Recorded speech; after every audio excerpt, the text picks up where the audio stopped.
is Diddy at a level of being untouchable where he's protected, or is Diddy a target that they'll eventually put all the blame on him and make sure they get away with it free?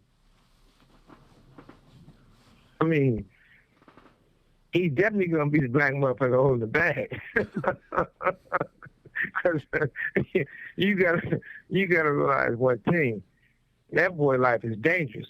And his life isn't, and he's just not dangerous with the shit they said he was doing, but he's in danger. He knows too much. One thing you got to realize is he probably having a conversation right now with the higher-ups and everybody else to figure out how it's going to work itself out, because he know all the secrets. And if he get to running his mouth, it could be a bad look. I look at it like the most important thing is the industry need to be built over. You have all these executives, there's somebody who's their father, their grandfather, or all these type of stuff, and they don't give people the opportunity to grow and learn. I know when I first started in this business, it wasn't a machine. I had to be the machine. I had to figure out how to get my songs on the radio, because at that time they was getting 5% and they got 10%. They was popping champagne bottles. I went from 95% of the songs you hear on the radio was my songs into 97%. So you had to really do all this thing and really do the work.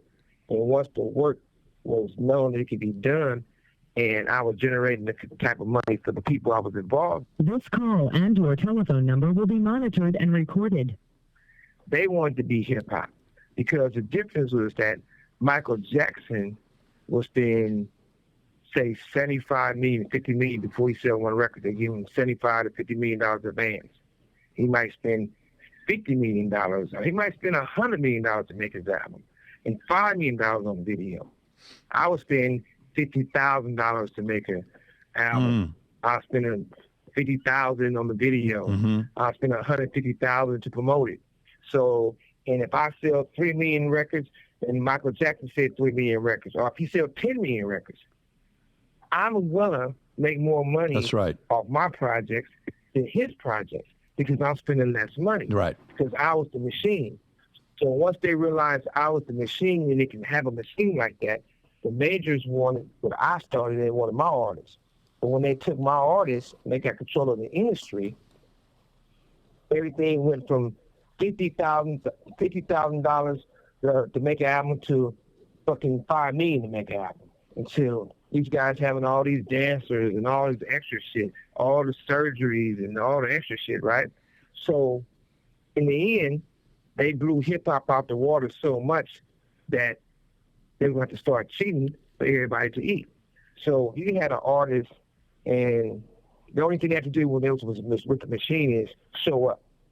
Show up for the interview. Show up for the photo session. Show up for the studio. Show up for the video. Now that's being taken away because all these people been using all these artists. And at the end of the day, the artists end up broke. Or now you have different Spotify stuff, or Apple, or different ones, right? The strings. Who is making the count or policing the strings? So how you know they're not saying, I got 5 strings and you got 1? Right. Or however it may be. Nobody have no way of knowing that. So now the artist can't have that machine to be certified cash anymore for it's making money. So they all going crazy. So now everybody telling on everybody. Everybody drinking more. Everybody doing more product. Everybody doing those little sick little moves of guys waking up with their butt sore. That type of shit. Or the girls waking up, they don't know where it's at. So everybody's stressed the fuck out because the machine is over.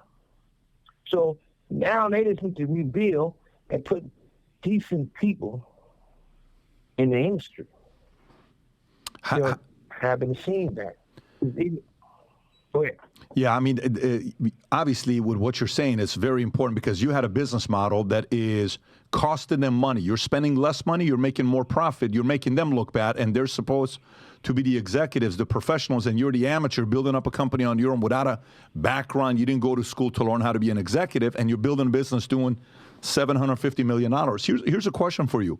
In the financial industry, you'll hear many times they'll say, you know, these companies are part of the too big to fail. For example, we can't let AIG go out of business.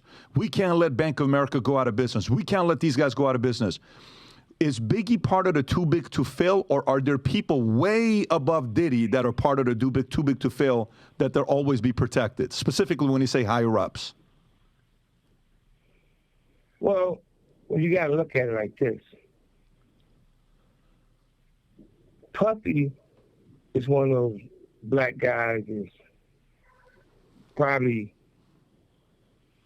more fear of white America in black America. We feel in black America, we pass all that. They can't get to him. In white America, you got to show them some respect. Are they going to spank him on his ass? Especially now, because when you really look at it, Ciroc was a great company that gave Puffy opportunity. I think he gave him $1,000 to get in, and then he was able to make all this money, and then he wanted more and more and more, and the first time they didn't allow him to throw a tantrum, even with the stuff that people hit him with probably. So he told them, hey, you racist. You motherfuckers racist. They say, yeah. You know, I often say that I was raised in Compton, but I was made in Vegas at UNLV.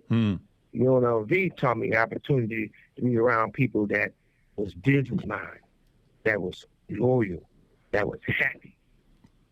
And that's where my lessons came from. So I understand business better than most people. That's why I ain't never been in no damn videos. So at the end of the day, when Puffy went at the alcohol business, I used to play football with John Kennedy Jr. almost every weekend. One of the best guys I ever met and hung out with. We used to play football. But that being said, he come from a bootlegger family. Most of the big guys come from a bootlegger family. You know, the alcohol, when it was before it was legal. These guys is smart enough to be humble, but wide enough to be aggressive tough. So when Puffy challenged him, and they knew Puffy lived in the glass house, his house came tumbling down because those rocks was coming through that glass house. On the simple fact, when he called those guys racist, and they knew he had those hidden secrets, they ain't just found out that the things Puffy was doing. They ain't just found out how the industry is. They haven't just found out how they pick and choose. They're part of the government. And I say that because that's why they were so easy to snatch motherfucking Puffy down. And all the people that Puffy fuck with, they can't say nothing because they're part of it too. Yeah. I can no longer remain in today's Democratic Party. Tulsi Gabbard says she is no longer a Democrat. A potential Tulsi Gabbard VP. Where we are being told that we just have to comply and go along with whatever they say. American people are smarter than this. However, we must remain vigilant to recognize their propaganda for what it is, pure lie. Unfortunately, we live in a time where free speech is under attack. Whatever they say goes, and we have to just follow. And the people who suffered under your reign as prosecutor, you owe them an apology. Taking on Kamala Harris on a debate stage before, I would look forward to doing that again. So if you like this clip and you want to watch another one, click right here. And if you want to watch the entire podcast, click right here.